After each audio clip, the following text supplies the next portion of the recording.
What if the best science lab wasn't a lab at all? What if it was just the world around you? Today, we're diving into a pretty radical idea in education that does exactly that, turning everyday life into some seriously groundbreaking experiments. So let's kick things off not in some sterile lab, but on a dusty old dirt road. It's the perfect example of what happens when you let students, take the wheel. And I mean that literally. Okay, so forget everything you think you know about a physics lab. No white coats, no Bunsen burners. Instead, picture this: an old car, a few sandbags, and a group of students with a really wild idea. This simple setup is about to blow up everything we thought a physics experiment had to be. So the professor's assignment was pretty simple, really, just measure maximum acceleration. But the way the students went about it, it was anything but ordinary.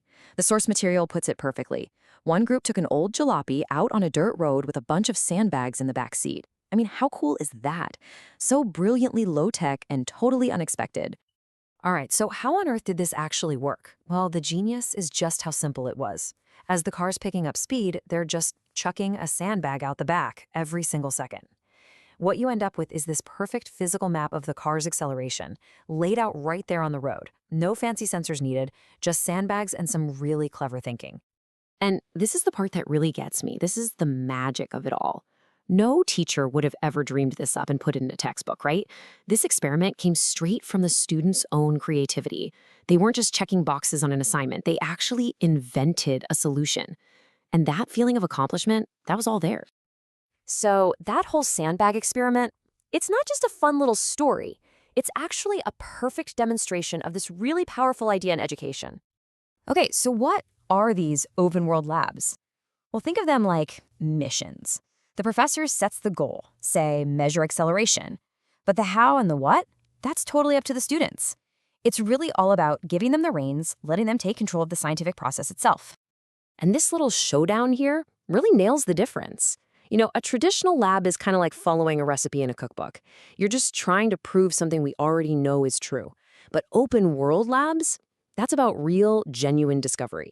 The whole point shifts from just confirming a principle to tackling a real, messy problem using whatever you've got on hand.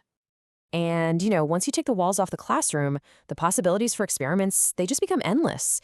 It's way less about filling out lab reports and a whole lot more about going on these creative scientific missions. So remember that measure acceleration mission? Well, instead of some boring old lab cart on a track, suddenly you could be analyzing the physics of a home run, or the lurch of a city bus pulling away from the curb, or even the G-forces on a skier bombing down a hill. The entire world just becomes your personal laboratory. All right, here's a fun one for you. What could hockey goals, city burglaries, and meteor showers possibly have in common? I mean, they seem completely random. Totally unrelated, right? But there's a fascinating scientific link hiding right there in plain sight. And the answer, believe it or not, is statistics. All of those things are random events that happen over a certain amount of time. And it turns out you can model them using something called a Poisson distribution. It's basically this incredible mathematical tool for understanding randomness itself. And that leads us to another awesome mission. Go find randomness out in the wild. Seriously, students can go out and just start counting stuff, like how many cars pass a corner in a minute, or how many runs are scored in a baseball inning. And then they can see if their real-world data actually lines up with what the statistical model predicts. All of a sudden, this abstract math has a direct, tangible connection to the world they see every day. Okay, so right about now you might be thinking, this all sounds really cool, but don't you need a ton of special gear for this? Well, here's the amazing part. The most powerful tools you need for these experiments, they're probably already in your pocket. Yeah, the key piece of tech that makes all this so easy to do today isn't some super expensive piece of lab equipment. It's your smartphone. You are literally holding a portable physics lab right in the palm of your hand.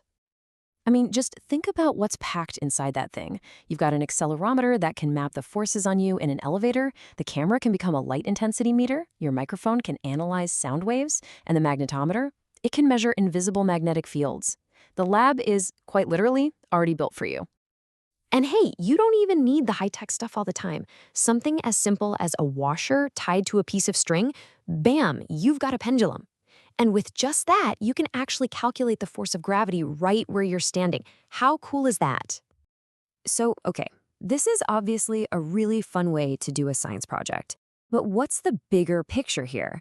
Why does this approach to education actually matter so much? Well, because the ultimate goal here, it's not really about teaching physics formulas. It's about waking up that inner scientist that's inside every single student. It's about building a mindset, a way of thinking based on curiosity and creative problem solving that they're going to carry with them for the rest of their lives, long after they've forgotten the formulas. So, how do you even grade an experiment like this? It's not just about getting the right number. The focus shifts to this whole new set of values, the 5 C's. Yeah, you need clarity and correctness for sure, but is it also creative? Does it connect back to real life? This system rewards the entire process of scientific thinking, not just spitting back the right answer. So it leaves us with this really powerful final thought. In a world with all this incredible technology, all these amazing tools, could it be that the most important scientific instrument of all isn't a smartphone or a supercomputer? What if it's just your own curiosity?